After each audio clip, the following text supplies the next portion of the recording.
Hello दोस्तों, मैं आपका दोस्त मोहम्मद हसीब एक बार फिर इसराइल और फ़िलिस्तीन की रिपोर्ट लेकर के आपके सामने हाजिर हूँ।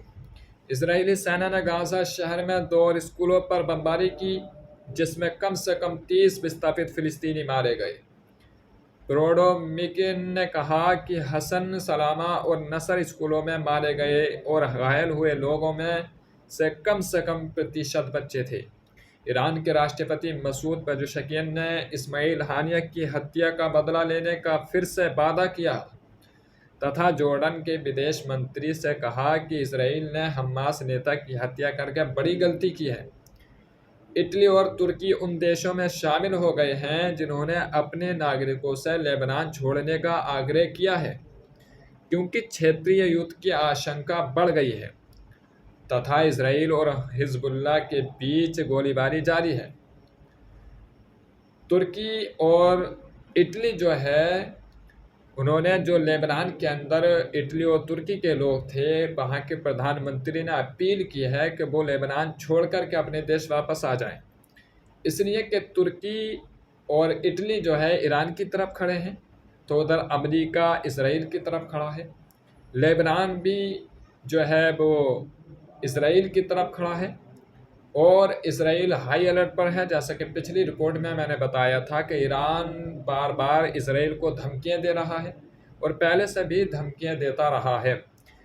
ईरान ने कहा था कि हम 24 घंटे के अंदर इसराइल पर कुछ बड़ा हमला करने वाले हैं, लेकिन पिछले कई सारे घंटे गुजर चुके हैं, इसराइल पर कोई भी हमला ईरान की तरफ से देखने को नहीं मिला है।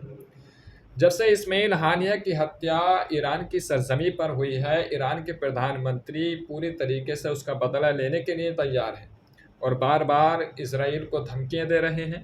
इधर इसराइल ने भी कहा है कि हम हाई अलर्ट पर हैं, हम हर हमले का मुंहतोड़ जवाब देने के लिए तैयार हैं। दोस्तों, ये जंग दिन ब दिन बढ़ती चली जा रही है और इसमें आम लोगों का बहुत ज़्यादा नुकसान हो रहा है। फिलिस्तीन के अंदर जो गाज़ा पट्टी है, उसके तमाम के तमाम शहर तबाह हो चुके हैं। एक एक घर जो है पूरी तरीके से निश्चो नाबूद हो चुका है। मासूम बच्चे बमबारी की चपेट में आ रहे हैं, मासूम लोग बमबारी की चपेट में आ रहे हैं, बच्चे भूख की बुनियाद पर तड़प रहे हैं। तो दूसरी तरफ बड़े बड़े लोग जो हैं वहाँ पर भूख की बुनियाद पर तड़प रहे हैं और गाज़ा पट्टी के अंदर एक मौत का कहर बरपा है और ये जंग रुकने का नाम नहीं ले रही है। इस जंग का इंतहा क्या होगी वो तो नहीं जानता, लेकिन अभी ये जंग और भड़कती चली जा रही है और अब ये बहुत ही जल्द ऐसा लगता है कि क्षेत्रीय जंग बनने वाली है। तो दोस्तों, ये जंग कब तक चलेगी ये तो पता नहीं, लेकिन ये जंग बहुत ही ज़्यादा आम लोगों को नुकसान पहुंचा रही है। दोस्तों, तो आज की फ़िलिस्तीन और इसराइल की कुछ रिपोर्ट ये थी जो मैंने आप तक पहुंचाना बेहतर समझा। आपको पसंद आया होगा, पसंद आया तो चैनल को सब्सक्राइब ज़रूर कर लें।